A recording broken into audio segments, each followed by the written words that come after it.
The morning sun streamed through the curtains as I sat at the table sipping my coffee, the smell of toast and scrambled eggs filling the kitchen.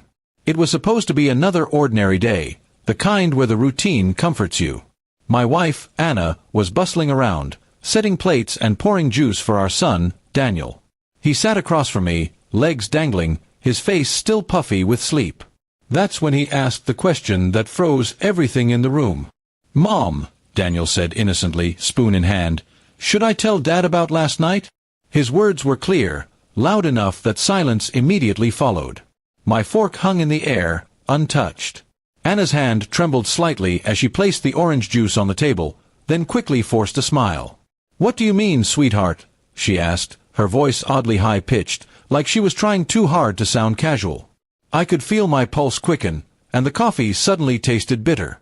Children didn't invent things like this out of nowhere. My eyes darted between them, searching for an explanation. Daniel shrugged.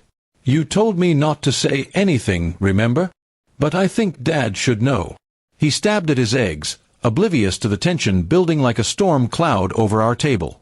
Anna's face drained of color, and she reached to smooth Daniel's hair, but her hand faltered midway. I leaned back in my chair, trying to steady my breathing. "Tell me what, Daniel?" My voice came out calmer than I felt. Inside, questions roared. What had happened? Why would Anna tell him to keep something from me? A child doesn't know the weight of secrets unless someone puts it in his small hands. Anna cut in quickly. "He's just confused, Mark. Kids dream things, mix them up with reality." She forced a laugh, but it was thin, brittle, and cracked under the silence. Daniel frowned, looking frustrated, like he knew he was being dismissed. "No, Mom. I didn't dream it.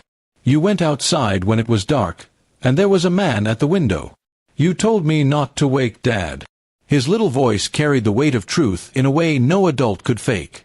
My stomach clenched, and Anna's hand froze on her glass of water. I turned slowly to her. "Anna." Her name was barely a whisper, but it carried all the weight of suspicion that had just been planted in me. She avoided my eyes, her lips pressed tightly together as if sealing away the words she didn't want to let out. Daniel kept going, oblivious to the storm he'd unleashed. "I couldn't sleep, so I saw you. You talked to him for a long time. You even went to the car. Then you told me not to tell Dad." His innocent eyes looked between us, seeking reassurance, but all he found was my silence and Anna's panic. The air grew heavy. My mind spun with images I didn't want to see. Who was the man? Why was Anna sneaking out in the middle of the night? And why would she drag our son into the secrecy? My trust, built over years of marriage, began to crumble with each word Daniel spoke. Anna finally spoke, her voice shaking. "It wasn't what it sounds like, Mark. Please." But she stopped herself, glancing at Daniel, as if she couldn't say more with him present. The look in her eyes was a mixture of fear and pleading, but it only deepened the pit in my stomach. I pushed my chair back, the screech against the floor sharp and final.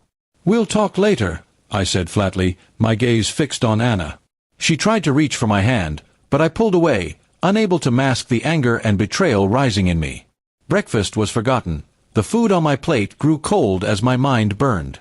Daniel went quiet, sensing the tension he had stirred. He bowed his head, poking at his eggs. Anna sat frozen, her hands clenched together tightly, as though she could squeeze the truth into something less dangerous. The rest of breakfast passed in silence, but the damage had already been done. A 7-year-old's innocent question had shattered the fragile peace of our home. And as I looked at Anna across the table, I knew that whatever her explanation was, our marriage would never be the same again. That morning, the sun still shone, the world outside remained unchanged, but inside me, a storm had begun, one that neither of us could stop. The question Daniel had asked echoed in my mind, and I knew I would not rest until I learned the whole truth about last night.